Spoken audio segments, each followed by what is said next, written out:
decarbonize our industry. That's the way we look at it. And through Objective 1 and Objective 2, Loan Programs Office hopes to work towards providing environmental justice 40. And that to us, that means that 40% of benefits that maybe we provide through our loans and loan guarantees are benefiting communities that have been overlooked or disadvantaged in the past. And finally, we believe that with our loan authority, our debt authority, and our partnerships with counterparties and developers, we can build back better. And what that means to us is American jobs, American manufacturing, American industry, things that we have done in the past in Recovery Act to stimulate job growth. We hope to stimulate job growth in industry again today going forward. Next slide, please. So who are we? Well, why are we here, and why hopefully we are important to some of the folks listening in and to the nation as in general. We are an institution within the Department of Energy that basically acts like an infrastructure bank. We were established approximately 15 years ago to buy debt capital, to finance energy projects, to be flexible, and to be a committed partner with those who engage with us and work with us in providing loans for the projects and the objectives that we spoke of in the previous slide. We have $40 billion of debt capital. And at this point, I want to go off script a little bit, just describe something that I believe is very, very important to those of us who want to work with us. We're a public policy bank. By that, we are not here to profit, but to advance public policy. And by partnering with some folks in this audience and a broader community of folks who are doing energy infrastructure projects, our mission is to advance the 4 goals that we spoke of earlier. Next slide, please. So historically, we've done about $35 billion of energy deals financed throughout the country. We did a large amount of work in renewable energy. We were the financiers for the first 5 or so utility scale solar projects. We are a strong partner with Plant Vogtle expansion, units 3 and 4 in Georgia, providing almost $12 billion of debt capital. A lot of our successes have come from the automotive advanced vehicle technology manufacturing program, for which we've had many, many successes in the Midwest. And again, here is why we are a public policy bank. As a long-term partner, we can work with people that are different from commercial banks. We have debt capacity, we have staying power, and we have a large backbench from the Department of Energy and from our partners in government to help projects be successful. It's publicly known that we have 2 nuclear reactors being built in Georgia, and they face some challenges. It's also publicly known that the Loan Program Office initially guaranteed $8.3 billion to make that project successful. And there was a bankruptcy and a restructuring. And because of the public policy importance to clean carbon-free energy that nuclear provides, 3.7 additional billion in loan guarantees were provided to Plant Vogtle to make that project successful.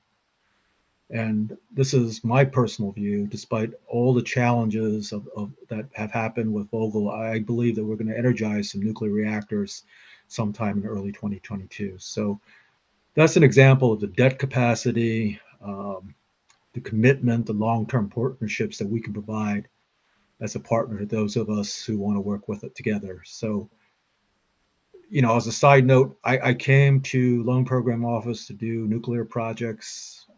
That was 13 years ago. And I think that exemplifies the dedication we have to any partner that wants to do work with us to achieve our public policy objectives. Next slide, please. So there's a lot of history, a lot of discussion, but being an engineer, a recovering engineer, I like to talk about numbers and facts. Um, the portfolio performance of the projects that we've discussed or touched upon is somewhat outstanding. We have issued a little bit under $36 billion of loan guarantees. There's one outstanding conditional commitment that we have not closed on. We've dispersed $31 billion and the programs that we have funded and are operational today have paid back nearly $12 billion with about $3.7 billion in interest. When you consider that we are pursuing these large mega projects, large projects that are at times first of a kind engineering endeavors, projects that include nascent companies, startup companies. Overall, in spite of all the challenges that we have with new and innovative technologies, new startups, companies that are trying to retool, we have a 3.3% loss rate after recoveries out of $36 billion guaranteed and issued. When you think about what projects or project finance project success records are, our loss rate is outstanding at 3.3% compared to maybe other metrics in the industries. And we're proud that we can do this with our partners and counterparties, and we want to do this continuing on forward. Next slide, please. Here are some of the public policy results that we've done in the past that fits completely with the four objectives, at least two of the four objectives going forward with this current administration. These are not projected numbers; these are actual numbers. To date, we have avoided nearly 35 million tons of CO2 emissions. In terms of what we did for the automotive portfolio, there's another 25 million tons. Green power produced cumulative is about 73 gigawatts. Installed capacity is a little bit under 4. And permanent jobs created, nearly 37,000 jobs in 20 states. We hope to accelerate and build upon this record that supports the objectives of the new Biden administration. We believe that we have the capacity and ability to do so. Next slide, please. Of interest of some of us in the audience today, of that $40 billion of loan capacity, there's 8.5 billion set aside for fossil energy projects. And I'd just like to pause here to note that we have this money set aside. How we approach fossil projects are a little bit different from Recovery Act. And again, how we operate is a little bit different from the Recovery Act. We have done much to adjust ourselves to be more of a partner as opposed to a competitive funding opportunity, but a partner in developing projects together and hopefully making projects successful as we've done in the past. Next slide, please. So this is a list of ideas that are technology ideas or areas that we list in our fossil solicitation. Resource development, low carbon power systems, carbon capture, efficiency improvements, air pollution controls, and vehicle fuel distribution facilities. But I want to just comment here that where these are some of the ideas or technology areas, it's really the private sector that comes to us with the better ideas that are financed. I mean, we really need to understand what the market and an industry and the banking community finds as projects that are financeable and bankable. And we go into a partnership with a counterparty to finance an idea that fits somewhere in the criteria of our authorization. But we really look to you and folks in the audience to say, hey, I've got a project, a system, a cash flow that can make the project successful, and we can partner together to advance that project to meet the four goals that were mentioned before. Next slide, please.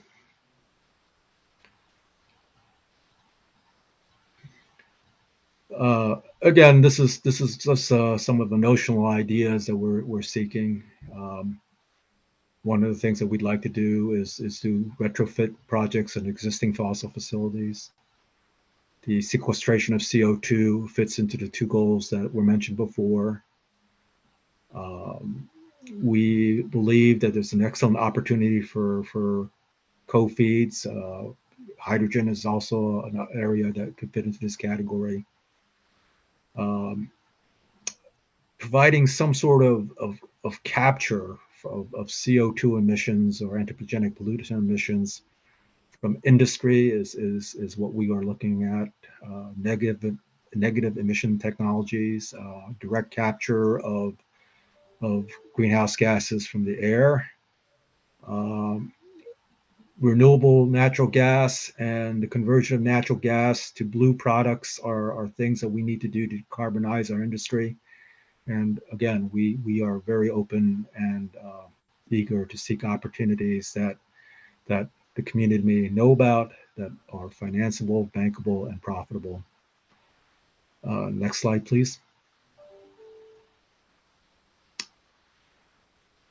Here, I want to close by saying that if you had worked with us in the past in the Recovery Act era of 2009 to 2011, and if you worked with us post Recovery Act between the relaunch of the program by Secretary Moniz in 2014 to 2016, and if you look at us today, we are a very, very different loan programs office.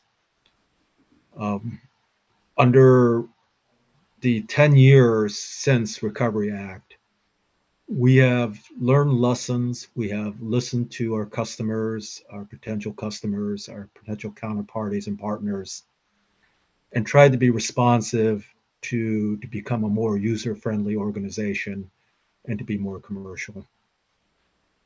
There are many details about how we got there, but the outcomes are what's more important, I believe, to those of us who seek to work together. The first and most important change that we've made over the last 4.5 years is that we are able to work with any party, any interested organization or entity on an interactive dialogue basis. We now have what we call an outreach and business development unit. We fully staffed it, hired a new director to implement this outreach and business development approach. And our sole purpose is to hear what you and the community may have as a good idea or a good project that could fit into the four objectives that were mentioned before. Furthermore, Congress realized we needed to change as well and have shifted our value proposition in that we don't charge any monies or fees to engage or work with us until we close on a loan. So as you think about engaging with our outreach and business development team, there's just a no cost opportunity here. We want to understand the ideas that industry has, the ideas that make sense to you. We have people who will talk to you. We have the national labs that we can bring forward to say, hey, does this work? We have counterparties that we've worked before in the finance and engineering and construction community for us to help shape a deal that works for you and works for us and meets our four policy objectives that were presented at the start of this conversation. Um, we believe that we've been very, very successful. Um, when I came out of the transition period with the new administration, we had a pipeline of projects that were maybe around $2 billion. Right now, we can see about $20 billion of interest in our program. But my goal and the goal of the Loan Programs Office is to utilize every dollar we have to advance the policy objectives that were mentioned before, and hopefully find partners amongst this group and others who can support us in building back the objectives that we've mentioned. Um, I think we've been very successful. I think the feedback's very good. And if the feedback's not very good, I certainly want to hear about it. But again, we are different from where we were in the past. Next slide. So, here's our contact information. I have about 25 people in outreach and business development who are there to speak to prospective applicants and partners. There's about 150 people in Loan Programs Office today with specialties in loan origination and technology, portfolio management, risk management. We have our own legal team. At the introduction, it was as kindly said that I have a long and distinguished government career, but I'm the anomaly in Loan Programs Office. Almost 70% of my staff are from the private sector and are ready to work with those folks who may be interested in working together on our policy objectives. With that said, it's the end of my presentation, and I want to thank everyone for your time and the opportunity to speak to you, and I'll hand it back. Thank you.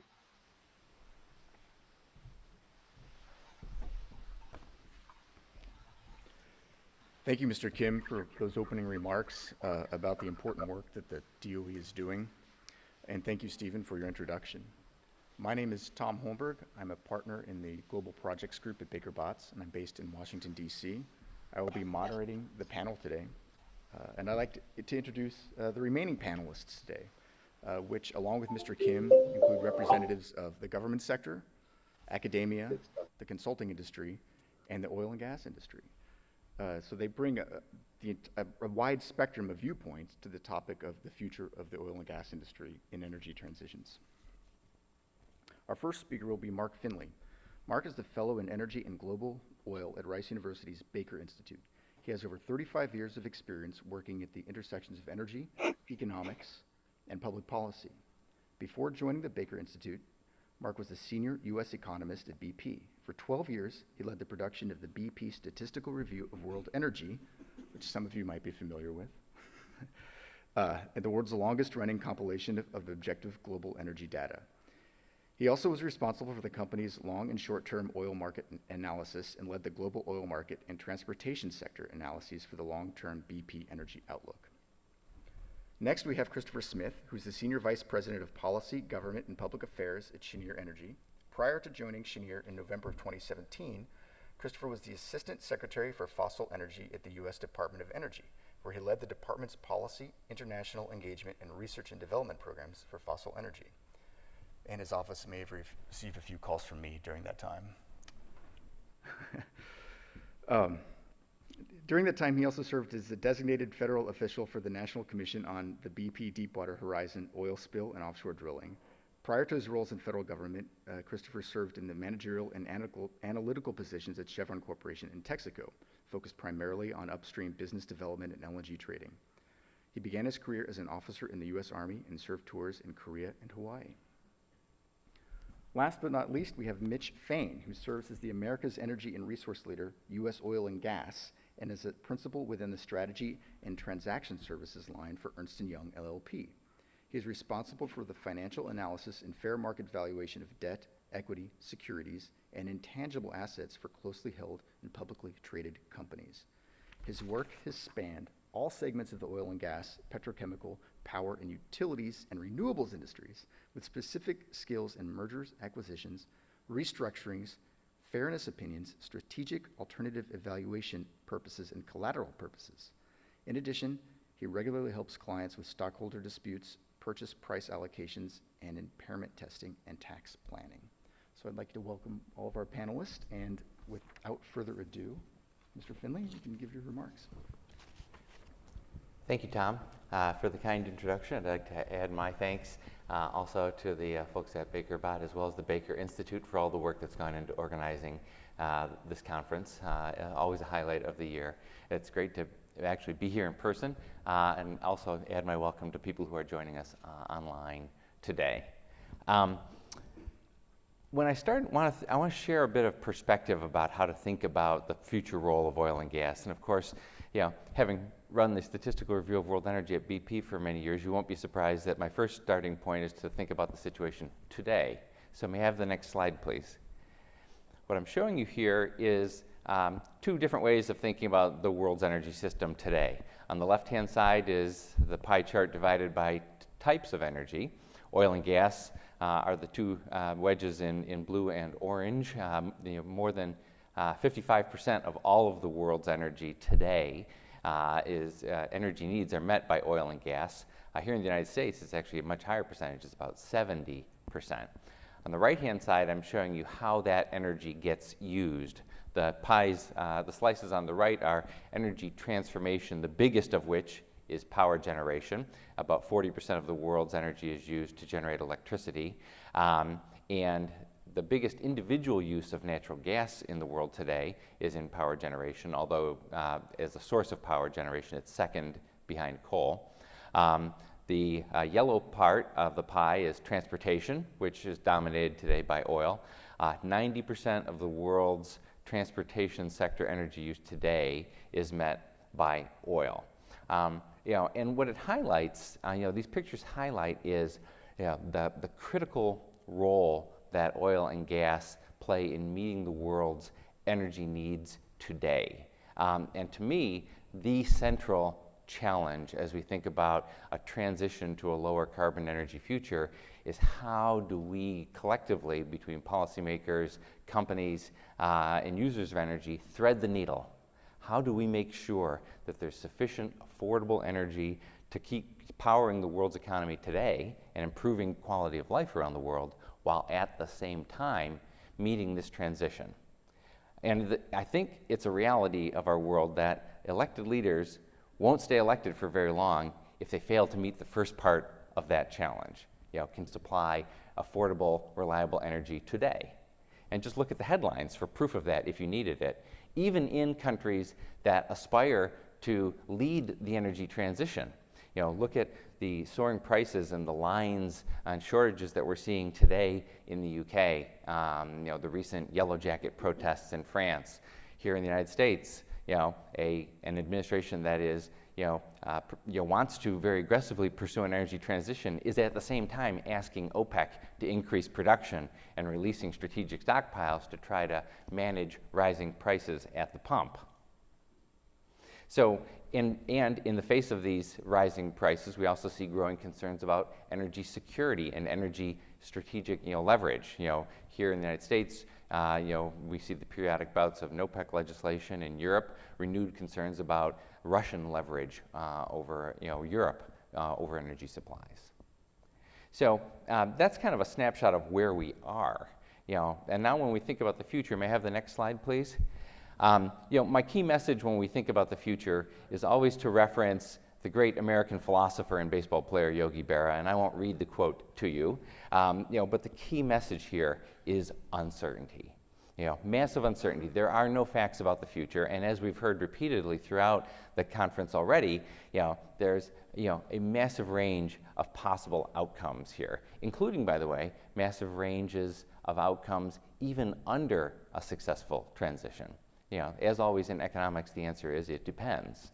One of the ways it depends is about policy uncertainty. What I'm showing you on this chart is the International Energy Agency's World Energy Outlook. The bars on the left stacked up to represent today's energy system, and on the right are changes in energy demand by form of energy across a range of their scenarios. This ranges from on the left, what the IEA calls their STEPS policy, is stated policies, and ranging across to the right of a sustainable development scenario and a net zero scenario, which was presented to us yesterday by Sadamori-san.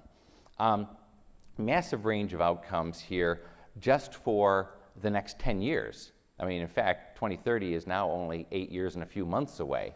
And yet, the high-low range of outcomes for oil demand across these scenarios is 40 million barrels a day in 8+ years. So massive amounts of uncertainty. Across all of these scenarios, however, oil and gas continues to play a significant role in the world's energy system. By 2040, it's still half of energy use, almost half, in the sustainable development scenario, and a third of energy even in the net zero scenario. So big roles for oil and gas under any transition scenario, including successful ones. Also notice that the uncertainty range for natural gas, which is the kind of purplish wedges here, doesn't seem to be as wide. Now, I think it's an interesting question. Is that because we have better prospects for knowing natural gas's future? Or is it just the particulars of the assumptions that we in the forecasting community are building? Next slide, please. Another potential vector of uncertainty as we think about the future of the energy system is technology. And I won't belabor this slide. Suffice to say that A, history tells us to be prepared to be surprised. And B, as we've heard repeatedly throughout this conference, a number of the technologies that people are relying on to enable successful transitions haven't even been invented yet. And so what history tells us is that this pace of innovation will accelerate, but it's our ability to predict where it comes from, and therefore what it means for oil and gas, is very uncertain. Let me then move into a bit of discussion, next please, about what all this means for oil.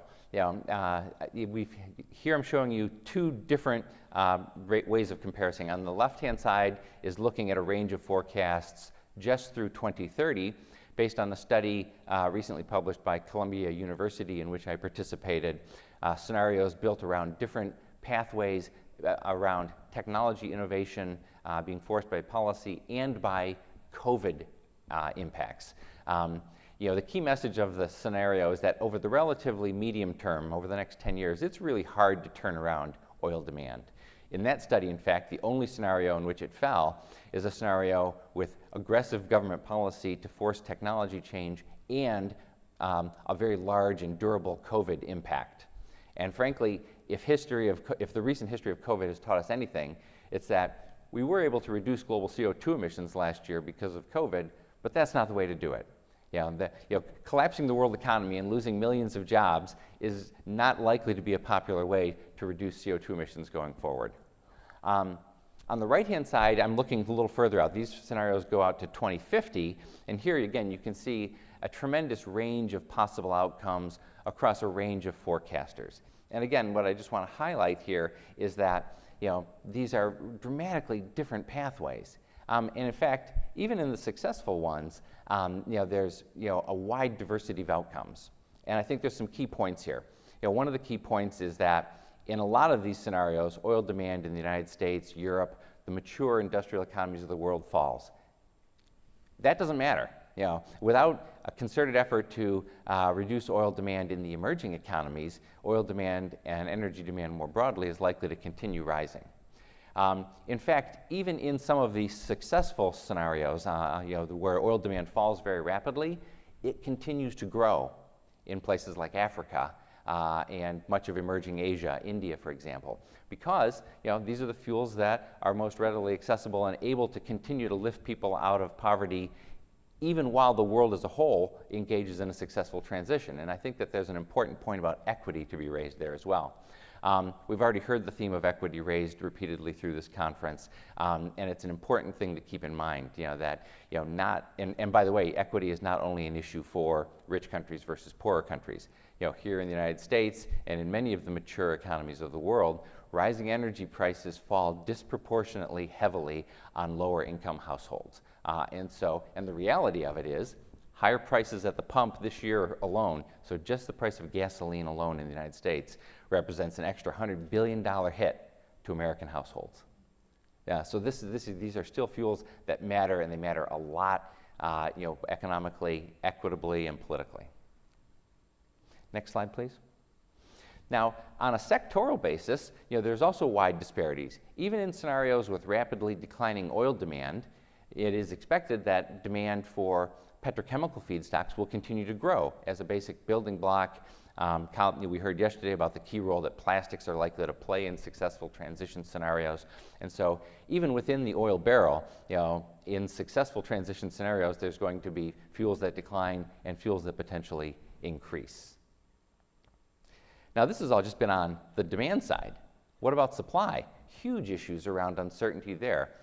Given all of this uncertainty around demand, as well as growing pressure around ESG issues from investors that we heard about just this morning, how do companies plan and invest? Next slide, please. Here I'm showing you a range of scenarios prepared by the Energy Department for the future of U.S. oil and natural gas production. And you can see the immense range around different scenarios prepared around policy assumptions, economic and technological assumptions. And so tremendous uncertainty. How do companies plan in the face of all of this uncertainty?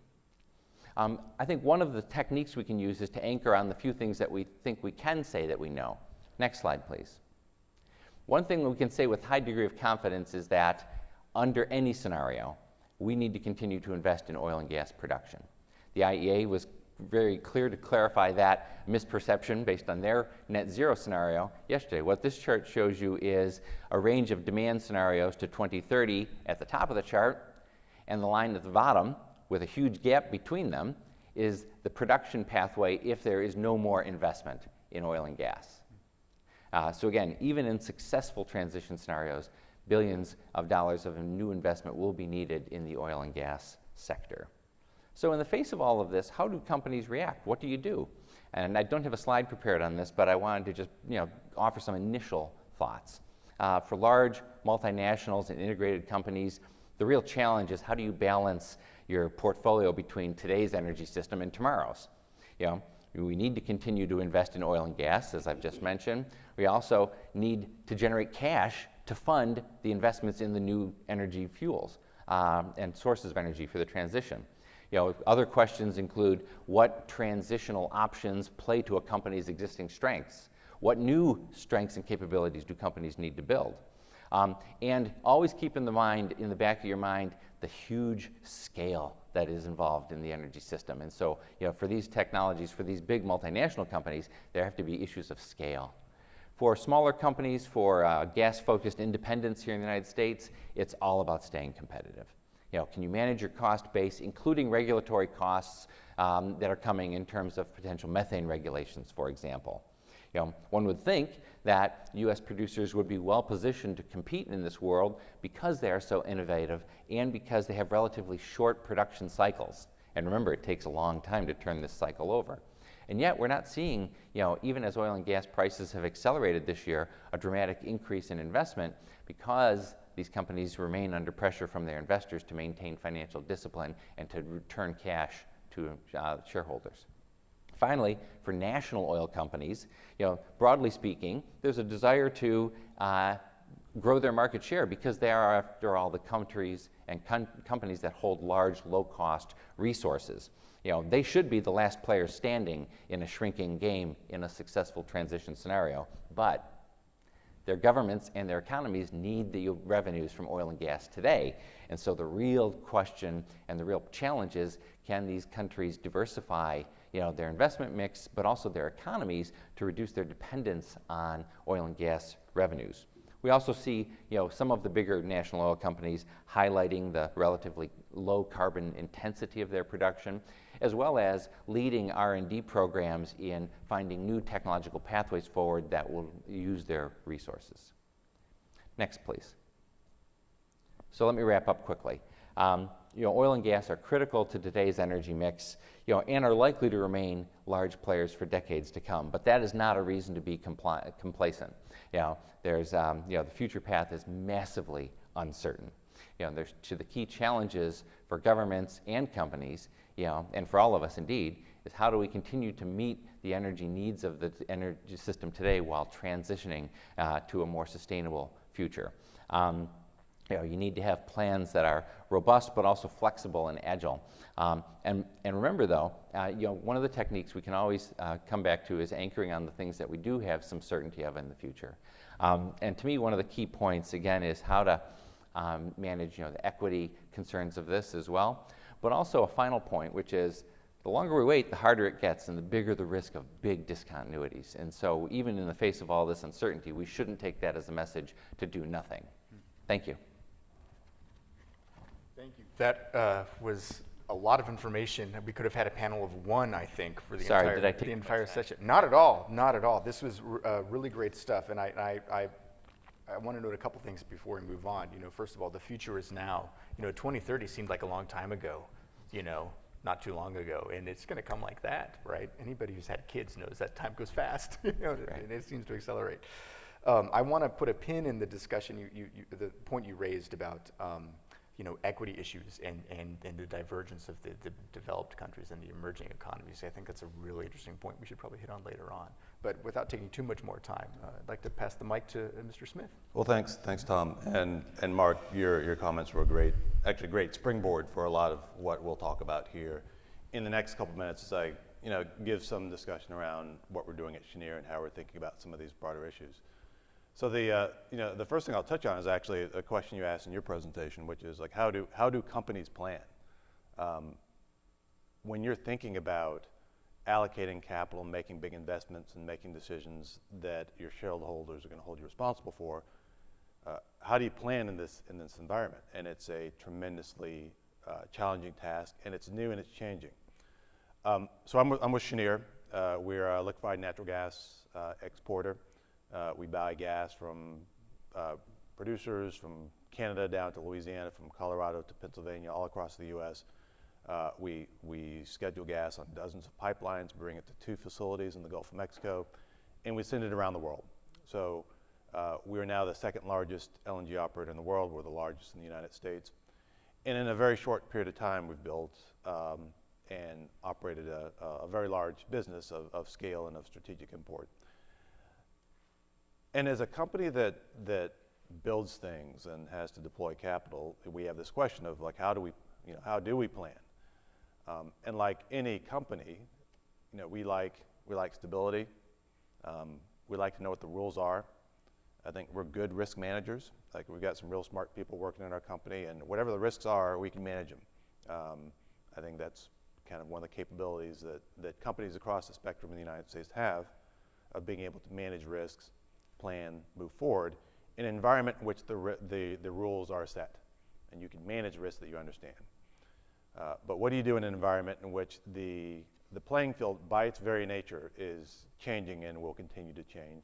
The regulations are changing and will continue to change. The very rules are changing and continuing to change. That's the environment that we're in right now, and we have to think about, well, how do we do the things that we do well in an environment in which the parameters, the rules are going to continue to shift. And those are a couple things that I'll touch on here in the next few slides. Maybe we go to the next slide. So here's a picture of the company, and just in brief, I was in government before I came to Cheniere, and before I was at Cheniere, I was at Texaco and Chevron. Texaco and Chevron are 100-year-old companies. They've been around for a long time. There's a lot of runway behind those companies in terms of how they operate. Cheniere is essentially, although we're a large company, we're the largest buyer of natural gas in the United States. We're the second largest operator in the world, but we're a 5-year-old company in terms of actually operating. Prior to commissioning our first terminal in the Gulf, it's being passed in Louisiana. We were building and signing contracts, et cetera. But essentially, here you've got our run rate over the past 5 years. So not only are we growing very, very quickly in an industry that did not exist previously in the United States. As many of you know, Cheniere's first terminal was a LNG import terminal by design before it was turned into an export terminal.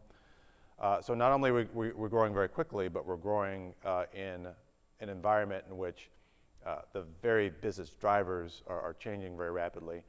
And on top of that, we're seeing these challenges of climate and the need to reduce greenhouse gas emissions, which we're having to think about. So maybe the next slide. So this is actually one of the first times I've had the opportunity to sit in a room with actual people as opposed to looking at a screen. So thanks to the Baker Institute for actually having people in the room to discuss these issues with. Last week I was in Warsaw, which was like my first time to actually be traveling internationally since the global pandemic hit. And the theme here in the United States right now is certainly increasing natural gas prices domestically. Henry Hub prices are running up.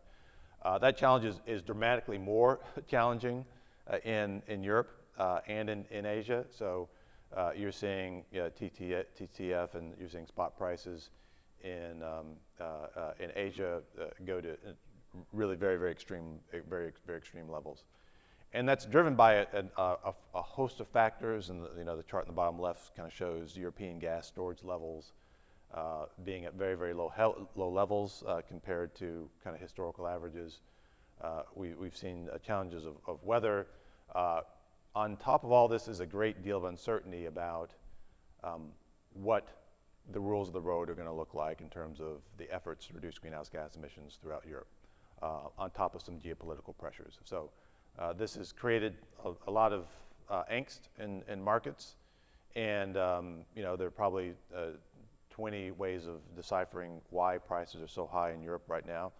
But the challenge is that's where the prices are, and that kind of impacts kind of the entire value proposition right now and the way that people think about natural gas and long-term supply from the United States. Perhaps go to the next slide. So buyers and sellers are increasingly focused on emissions. So the chart on the left shows the EU carbon price, again driven by multiple factors. But as we think about what carbon prices look like, what the access to natural gas will look like, and what the rules will be as these things are considered in Brussels, that uncertainty is being reflected in the markets. And it's something that we have to talk to very consistently. Look at the next slide. So how does that impact what we think about in terms of climate sustainability? So again, being in a company that is in many ways a new company, since I came to Cheniere, we had the opportunity to write our very first corporate responsibility report. And in writing that report, there was not a report that we could take off the shelf of another company that we could use as a template, because we're kind of an N of one in terms of large, lower 48 LNG exporters that has LNG as our single and core business. So we really had to write that from scratch, and took that as an opportunity to reflect on, well, how will these drivers impact our business, and how do we incorporate those thoughts into the way that we plan to move forward. So science, make sure that we're working with the right type of data and researchers to understand and quantify our issues. Operational excellence, ensure that we are running our own facility in a way that absolutely does everything we can to reduce fugitive methane emissions and other sources of greenhouse gas. Transparency, which is what I'll talk about in the subsequent few slides. And then supply chain, we're the largest buyer of natural gas in the United States, which really gives us an opportunity to work with some of our suppliers to find ways to quantify, identify, and eliminate sources of fugitive methane emissions. And that's the core of a particular initiative that I'll talk about in a couple of slides. Next slide. So here are the kind of three chunks of things that we've done over the last year or so. The first is a life cycle greenhouse gas emissions assessment, which a peer-reviewed effort that we did to quantify what our value chain looks like. And that's an unusual step for a company to take, is to subject one of our own analysis to academic peer review. As many people here in the room know, you lose control of your process to an extent when you do that, because you're opening yourself up to the type of scrutiny that we actually now understand that we have to welcome, because that brings credibility and rigor to our process. The second, QMRV, quantify, monitor, report, and verify. So a process for understanding the data behind what our supply chain emissions looks like. And then third, our cargo emissions tag. Think of that as a kind of an Energy Star for LNG tankers. As our customers think about how do they meet their goals for reducing greenhouse gas emissions, an important part of that is the energy that they're using for their systems, in which many cases comes from Cheniere, from us. So we need to understand what our footprint looks like and communicate that in a transparent way to our customers. So I'll touch on these briefly on each of the subsequent slides. So if we look at the next slide. So here's the LNG greenhouse gas life cycle assessment. So this was based on some modeling that was done by the National Energy Technology Laboratory, NETL, which is a public national laboratory, part of the Department of Energy. And the effort here was to take some earlier modeling that DOE had done as part of the permitting process for Cheniere and build on that, improve on it, put more specific data that instead of looking at national engineering averages, actually takes a closer look at what our supply chain looks like instead of taking a generic supply chain. And in doing that, we had a few important, I think, results. One is that looking at a national average that's based on engineering estimates for a particular facility actually gives you a distorted picture of what that facility looks like. So specificity of the data is useful in understanding what your footprint really looks like. Second, we're seeing that given that there have been some advances in capabilities and practices, and that we can look more specifically at what our supply network looks like, the estimate that came out of this peer-reviewed study was actually significantly lower than out of previous NETL studies and out of other academic studies that have looked at life cycle greenhouse gas emissions. And third, there's a real opportunity to continue to work to push these levels down. So this is transparency, it's better methodology, it's better modeling, but it also gives us the tools that we can now work with our suppliers and others to say, well, how can we, not only on top of quantifying this in a way that's more precise and more accurate, take real steps to lower greenhouse gas emissions, which takes us to the next initiative. So we go to the next slide. So QMRV. So that's kind of what this next step is about. Quantify, monitor, report, and verify. So this is an effort that we're taking with 5 of our major producers. We're doing this over a 6-month period. We're looking at 100 different wells in multiple basins, and again with the 5 different producers. And we're looking at multiple methodologies, technologies, techniques for measuring fugitive methane emissions. Ground-based, aerial-based drones, aerial-based airplanes and helicopters, and satellites. So you're going to have multiple overlaying data sets for 100 different wells in multiple basins with 5 different producers. And it's going to give you a couple things. First, it's going to help us understand give us real data that will backstop some of the engineering estimates that are currently being used for the purpose of estimating greenhouse gas emissions. It's going to help us understand some of the different challenges in different parts of the United States, because the basin that you operate in impacts how you think about fugitive methane emissions, because you can have drier gas in certain places, you can have liquids and condensates you're having to deal with in other places, and it changes the challenges that you have around identifying and minimizing fugitive methane emissions. But the most interesting thing we think we're going to get out of this is a good hard objective look at the technologies that you use to try to quantify these things and measure them in a way that gives you the greatest level of precision and accuracy. So we're technology agnostic. A couple weeks ago, I was out in Pennsylvania at one of the EQT sites when we were doing all these measurements at the site. So I was there with all these gearheads out there flying the drones around, guys with kind of ground-based systems, helicopters flying over our head. You can't see the satellites, but they're up there somewhere. And all this happening at the same time, measuring this thing that we're looking at for this odorless, colorless problem that you have to find and identify and remediate. So what we'll get out of the study is what is the cost effectiveness of all these efforts? And by looking at the multiple methodologies at the same time, at the same location, it lets you ground truth what you're seeing from the different from the different sources of data. So we're going to get smarter from this. We're going to learn more about our operation, more about our value chain, but hopefully it gives us an opportunity also to work with regulators and others who are thinking about the rules of the road. And the last thing is the QMRV shipping. So we're doing the same thing on ships. The next slide. And then the cargo emissions tags. So taking all this data and then allowing our customers to see and understand, here you're bringing this shipment of LNG into your facility. Here's what the footprint of that shipment looks like. And I think that's probably the last slide. Really interesting presentation, Chris. Thank you. My two main takeaways from your presentation are one, that particularly with respect to your experience in Europe, you really where the rubber hits the road on some of the dynamics that Mark was discussing. And the second thing is that you're doing such great things. You're really a market leader in some of the MRV. The first step in reducing greenhouse gas emissions is, of course, quantifying them. And so the things you're doing out there in the field right now are really fantastic.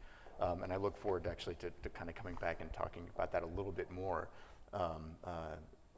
particularly in sort of the carbon capture front and some of the criticisms that have been leveled at the fossil fuel industry in terms of as they move forward to determine their role, going forward in the energy transition. So thank you so much for your remarks.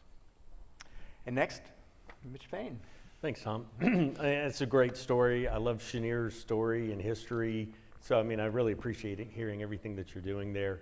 To know the start of the business as being a regas and then turning that around and to take advantage of the market is one of the key things I want to hit on today about optionality and adjusting to really rapid changing environment. So my name is Mitch Fane. First of all, thank you for having me here. Definitely appreciate the opportunity, and I've been taking notes furiously. So some great ideas and information that's come up today. I work with Ernst & Young. I get the privilege of representing our America's oil and gas and America's energy and resource practice.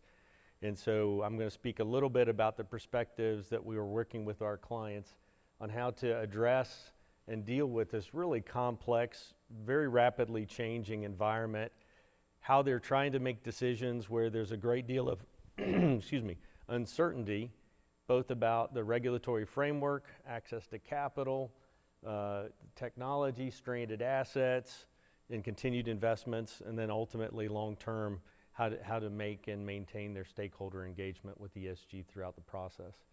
I'm very optimistic.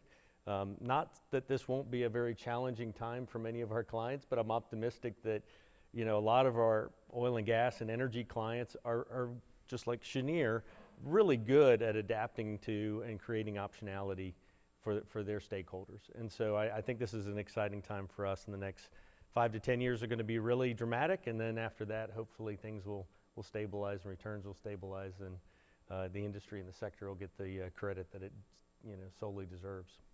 If we could advance to the next slide, and I'll just go through some of the framing that we do when we're working with our clients, because I think it's kind of interesting to see how our clients are thinking about and responding to a lot of this information. Kind of generic background, landscape, challenge, requirement. I'll say to me that what really stands out when dealing with our clients is time scale. So 2 years ago, our European clients were like saying the time is now. And a lot of our US-based clients and America-based clients were like, It's 5 to 10 years away. Don't worry about it. Maybe I'll retire before it actually hits our shores and what's going on. And clearly there's been a very rapidly changing target and pace. And so it's like Steve said earlier today, we don't have many clients that are involved in oil and gas that have not come out with some type of pronouncement, and they're coming out with some type of measurement. I think if we look at the largest 100 companies or largest 500 energy companies, they've all come out with some type of pronouncement around their emissions, but only a very small percentage of them have actually done any third-party corroboration of that material. I mean, that's less than 20%. So the challenge is they don't know how to measure, they don't know how to collect the data, they don't know what the reliability standards are. There's a fear that if I collect the data and I report it, it could be used against me, both commercially and potentially from a litigation standpoint down the road. So there's a lot of risk and uncertainty. So it's this really changing time frame that we're dealing with right now. So let me just hit on some of this. The complexity is high. Again, technological, commercial risk that we've got.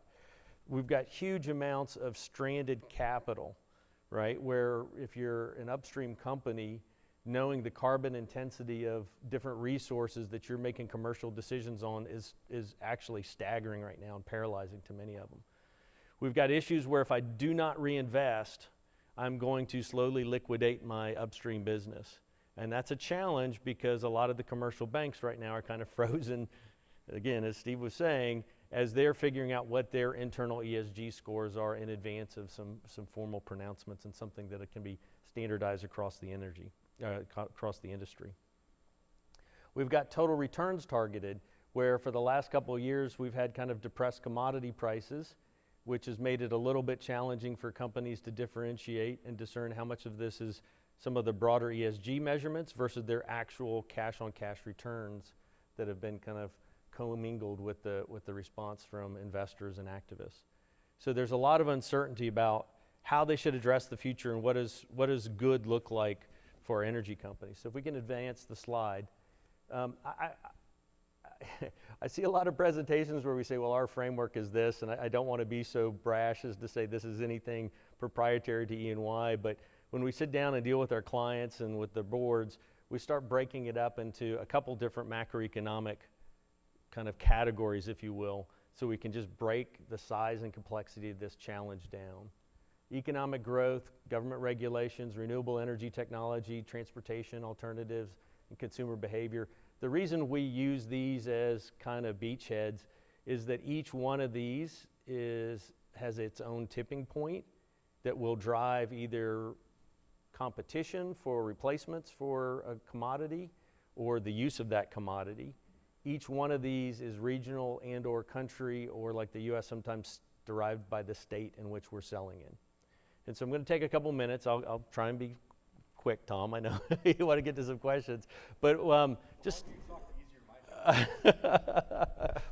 well, for my friends that are out there, I could talk a long time. So let's go through these so we could at least get a framework and talk about some of the ththings that we're doing. Next slide, please.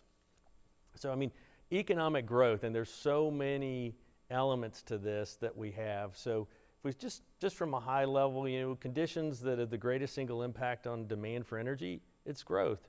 As the economy recovers, people want to consume, and they want to consume at different rates, and especially as countries develop, they want to consume at higher levels. No big surprise there. But the challenge we have is one of equity, right? Where we start saying, all right, is it fair for us to have a developing country pay higher electricity prices just because we'd like them to have a better green footprint than maybe some of the developed countries had during their same stage of development?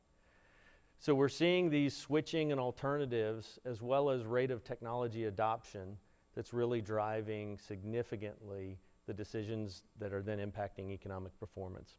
I think if you look in Asia right now, we're seeing this in real time, right? Where you're seeing energy demand and energy pricing is running directly against economic performance in the short run, right? And so obviously, as we think through this and run our hydrocarbon models globally, this is one of the questions that we try and balance and we try and work through. Some of our clients are regional. Some of them, their assets are in a particular basin, so it's easier to assess. Other ones are kind of tied to the fact that we're dealing with a global commodity, and we've got to think through kind of the demand side of it, if you will. The second piece, if you could advance the slide, carbon taxes. I mean, again, time scale. A couple of years ago, a lot of our U.S. clients would have said, we're not really that concerned about it. About a year ago, they said, we're really concerned about border adjustments. Now, all of a sudden, people are starting to try and price that in. So I work with several clients for their M&A transactions. Their boards explicitly ask them, how does this impact our greenhouse emissions? How does this impact, any type of activity with the target country that we're targeting with respect to some type of carbon tax? The exciting thing is that many of our clients are doing, and again, I'm glad you threw the example out there, and it's great where Cheniere is actually giving a CE for each shipment, right? So there's some transparency, and it becomes, for many of our clients that are much more progressive about either tokenizing or trying to think through the carbon intensity of the commodity that they're selling, we're starting to see a pull in the market that's a differentiated product. Timescale, though. The question is, how long is that a differentiated product before it becomes table stakes? And our clients are wrestling with this because the cost of censoring up, the cost of IoT, the cost of satellites, the cost of even the data and the databases and the data architecture to capture that is extensive. And for the last year and a half, for many of our oil and gas clients, profitability has been challenged, and trying to justify that level of CapEx for something that they view as maybe having a very short window of competitive advantage is very challenging. So we've been working through this, and overlay, I think the next one, well, maybe it's a couple more, but the next piece that talks about, government policies, because again, if we get too far ahead, it's a time scale. If we're investing ahead of the curve, we could be investing in technologies that may be rendered obsolete before we actually have to start using it for reporting.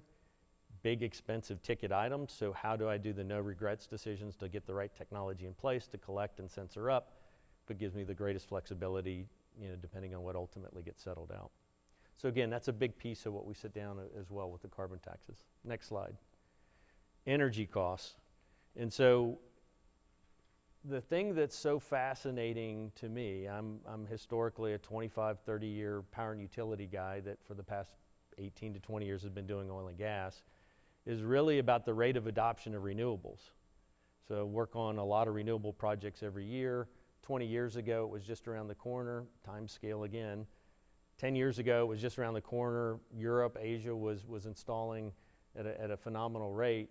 And it was only in the last couple of years that we think we've hit kind of parity for generation. So levelized cost of energy over the life of a plant for solar, they think, is now less. And then how quickly can we turn over some of the installed base?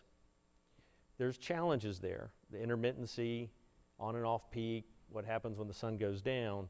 But basically, when we're talking to our clients about the cost of some of the investments to demonstrate their carbon intensity to deliver into a market, and you're looking at the competition with other forms of electricity or electricity generation, all of a sudden you have to get into a very sophisticated discussion of how much and how they generate power in these different regions, electricity in these different regions, and how that would be a competitor to what you're trying to get landed there. So the complexity is quite large, and based on government regulations in that country or that region, obviously it can impact rather dramatically our clients as they're thinking through ultimately how to make their investments. Let's go to the next slide, because this is the one that people are really passionate about, right? If you own a Tesla, they're a phenomenal car. Some in the media think that a lot of our electric vehicles are really just amazing pieces of equipment, and they are. But there's a trade-off, and we start looking at transportation alternatives, and we start looking at these tipping points by country, by region, and you start saying, okay, when are we going to start consuming less gasoline in that country because we've hit the tipping point of renewable or EV sales? You then have to offset that with how are you going to generate and satisfy the electricity to power all those vehicles and the infrastructure that goes behind it. Time scale is quite a bit different, Europe versus the US, and then our developing countries that we work on right now. And so the complexity and the optionality is immense. And even the perception that we get from our shareholders and from our leadership, where we talk about the rate of investment, the rate of EV sales, but when you actually start doing the math and looking at, okay, what does that do for demand destruction for natural gas, or sorry, for gasoline, versus demand for these vehicles and how quickly it could turn over the fleets, you're talking about a time scale that's much longer than what I think a lot of the public media really wants to acknowledge. And the returns as a result for that are not as good as what the public would like to, or the public media wants to acknowledge. Let's go into the next one, which is customer choice. I think this is where you see some really striking changes and differences as well between developed countries and developing countries, right? I think in many developed countries, pick on Europe and the US, we have such a high quality of income, or personal income, if you will, that we're willing to spend a little bit more on energy. We're willing to spend a little bit more on a greener solution, if you will, than many of our developing country colleagues and counterparts can. And so I think it was said earlier, when you start factoring this in as well, we've got to break down all of our global views on the global commodities by region. Because you start saying, okay, would the developing countries that are going to become big consumers of all forms of energy going forward, do they have the income levels to have the same level of customer choice as what we're going to do? Or were those countries really steadfast and mandate those types of decisions and changes? Okay, I probably grossly oversimplified a couple things that we talked to about our clients as we go through this. But I guarantee you, every company that we have right now is going through this maturity curve where they're thinking about it. Okay, if they're an upstream independent, all they want to do is bring their commodity to market. They don't really care. I shouldn't say they don't care. They just want to bring it to market. If I'm an IOC, I've got the question of which asset classes do I think are going to win throughout this transition? How can I keep my stakeholders satisfied with my returns as I go through this? If I'm a downstream or a midstream company, what's going to happen to my feedstock options, and how am I going to bring my ultimate, products to market? So it's a pretty dynamic time. So I'm going to put another slide up there, and I need to disclose a couple things. This is not a EY house view, just so don't anybody quote me on it. If I could predict the price or the demand for a commodity, and I was more than 51% accurate more of the time, I would be day trading and I would not be here. But that being said, the way that we try and think through this is to take these elements that I described and sit down and do scenario planning with some of our integrated hydrocarbon tools, okay? And the reason we do that is because it's impossible to pick on any one thread and not have a good view for what's going on without really understanding some of these interdependencies. These are big stranded costs, multi-billion-dollar decisions. I'm glad that there's access to capital through DOE. That's phenomenal, but these are big long-term decisions to get going. What we see versus what we read in the paper, though, is dramatically different. So we put together just some bookend scenarios, okay? Critical gas, natural gas is going to be here for quite a while. We saw that, I think, Mark, if it was your presentation for the demand for power generation, it looks like it'll be there for a while. One of my economists loves the phrase, "meet me in Paris." That's obviously the more stringent view of greenhouse gas emissions. That's the lowest line that you see. And then some slow peaks and the long goodbye, if you will. But this is where it gets interesting. When you look at it at overall demand, there are very few scenarios that we see a rapid fall off for demand for oil and gas. Now, by region and by basin and by fuel type, there are some differences that we look at. And this is why it's so important that you go down to a couple levels of precision when we're talking about this with our clients. But overall, there's quite a significant tail with some, again, with some small probabilities on something that's really dramatic to happen in the short run. Then we start working that back and saying that's a huge requirement of capital, huge requirement of additional investment, and a lot of working with government regulations and transparency and investment and all the things to respond to ESG questions that are coming up. I don't know, I showed this slide, I don't hear any gasps or anything, so I don't know if that means that people are happy that I think there's a good chance it'll be a slow decline versus, that this maybe flies in the face of some preconceived notions. So I'll close with this. If we go one more slide, and again, I want to be cognizant of time. You know, each one of our clients can classify or think through themselves as a couple different, you know, positions on this board, if you will. We've got private equity hedge fund money that's looking at ways to take advantage of this optionality. We've got folks that are upstream operators looking for scale. How do I do an M&A deal without access to outside capital like we've had for the past year and a half? We've got traders that are looking for optionality, and you can go through the list. But to me, this is a very exciting time for our clients. As Steve said earlier, there's $90 trillion here for the winners, if you will, ultimately as we go through this transition. We've got a lot of clients in oil and gas that are trying to get into energy more broadly, that they're really exploring how they can take advantage of new technology to get there. There's a lot of new technology related to CCUS and other types of monitoring that's trying to come to market as well. And evaluating that and picking the winners is just, it's one of the most interesting and exciting times I've had in my career. So that, Tom, I'll stop there. Thank you very much. They say that, you know, if you tell somebody, may you live in exciting times, you can't tell if that's a benediction or a curse, right? There's a lot of food for thought on this panel that's been raised, and we could have a conversation all morning and all afternoon. I'd like to start with a point that Mitch, you and Mark both made, which is about, you know, the fact that irrespective of the real push to decarbonize, and particularly in sort of, you know, popular media, you know, the push for renewables, electric cars, we're electrifying everything, that there appears to be a role for the oil and gas industry for many years to come, you know, albeit perhaps declining, right? And I, you know, in this panel and just listening to the chatter out there, you know, in the industry, there are three sort of tensions, right?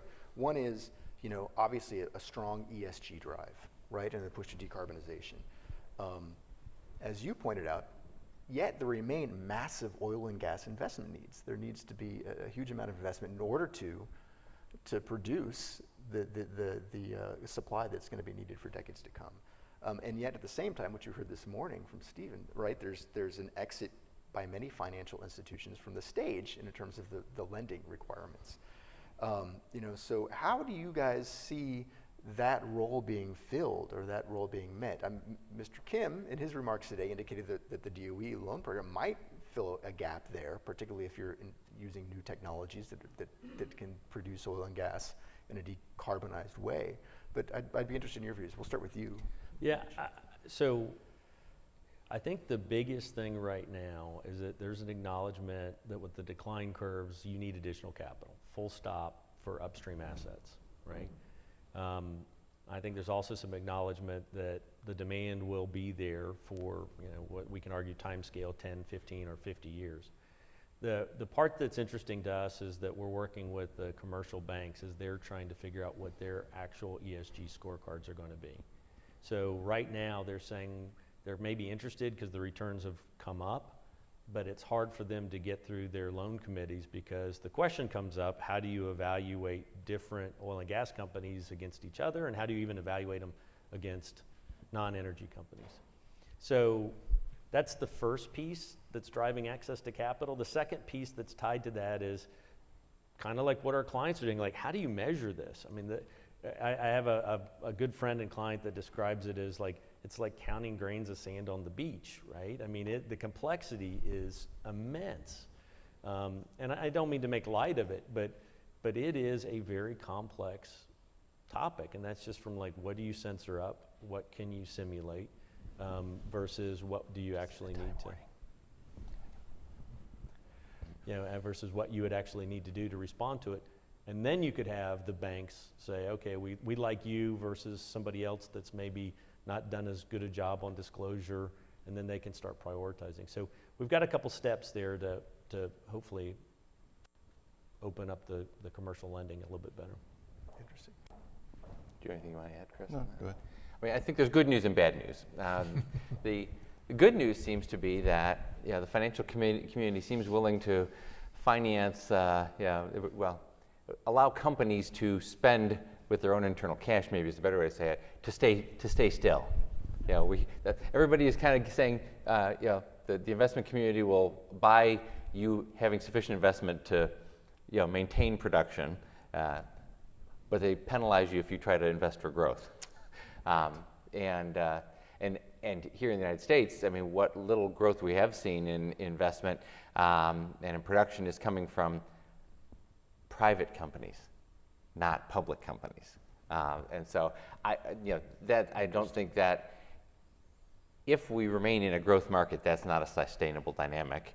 Right. As an economist, prices will tell us, what the answer is to that. And at some point, the investment thesis can move from I can only invest to stay still to there's a growth opportunity here and I can still return cash to shareholders while also investing for growth.